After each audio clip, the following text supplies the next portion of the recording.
Hey, what's up guys? Assalamu alaikum. It's Tanvir and welcome to my new episode.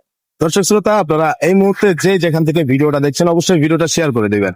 দর্শক, আজকে পবিত্র শুক্রবার 2025-21 এর নভেম্বর 10:38 ভয়াবহ ভূমিকম্পের শিকার হয় রাজধানী সহ দেশের বিভিন্ন জেলার মানুষজন।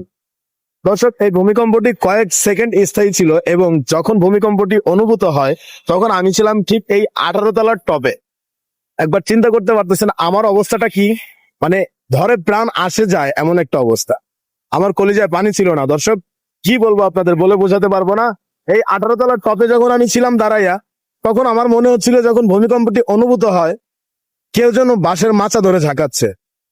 ভয়ে আটকে উঠলাম মুহূর্তের মধ্যে। তৎক্ষণাৎ সিঁড়ি দিয়ে নেমে এই 18 তলা থেকে নিচে নামলাম।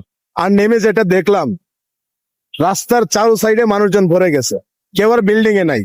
বুঝতে পারতেছেন আমার লাইফে সব থেকে বড় ভূমিকম্প এই যে আজকে শিকার হইলাম। মানে এরকম বড় ভূমিকম্প আমি আগে কোথাও দেখি নাই। দর্শক, এই ভূমিকম্পটা দেশের কোথায় কোথায় হয়েছে এবং কোন কোন জেলায় অনুভূত হয়েছে এবং পার্শ্ববর্তী কোনো দেশে এটা অনুভূত হয়েছে কিনা সেই সমস্ত আজকে জেনে নিব এবং জানার চেষ্টা করব। দর্শক, সেই সাথে জানতে চেষ্টা করব এই ভূমিকম্পটা আসলে কতটা শক্তিশালী ছিল।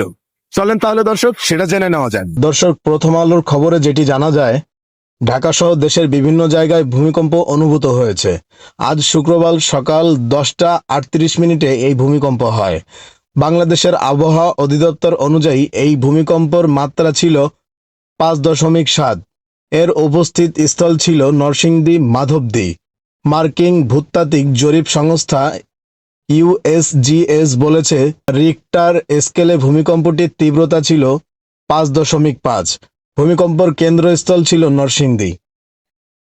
চাঁদপুর, নীলফামারী, সীতাকুণ্ড, সিরাজগঞ্জ, নারায়ণগঞ্জ, পটুয়াখালী, বগুড়া, বরিশাল, মৌলভীবাজার থেকে ভূমিকম্প অনুভূত হওয়ার খবর পাওয়া গেছে। ভূমিকম্পের সময় ঢাকায় বিভিন্ন এলাকায় অনেকেই আতঙ্কে ঘর থেকে রাস্তায় বেরিয়ে আসেন। ভূমিকম্পটি কয়েক সেকেন্ড স্থায়ী ছিল। পার্শ্ববর্তী দেশ ভারতেও এই ভূমিকম্প অনুভূত হয়। এনডিটিভির খবরে বলা হয়, ভারতের পশ্চিমবঙ্গের কলকাতা সহ আশপাশের এলাকায় ভূমিকম্প অনুভূত হয়। দর্শক, এগুলো দেখে এটা বলা অপেক্ষায় রাখে না একমাত্র আল্লাহ পাক বাঁচিয়ে রেখেছেন বলে বাংলাদেশ আজকে রক্ষা পেয়েছে।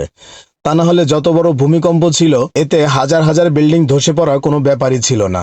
বলতে হয় একমাত্র উপরআল্লাহই রক্ষা করার মালিক এবং তিনি সর্বদা তার বান্দাকে রক্ষা করে থাকেন। ধন্যবাদ and thanks for watching my videos.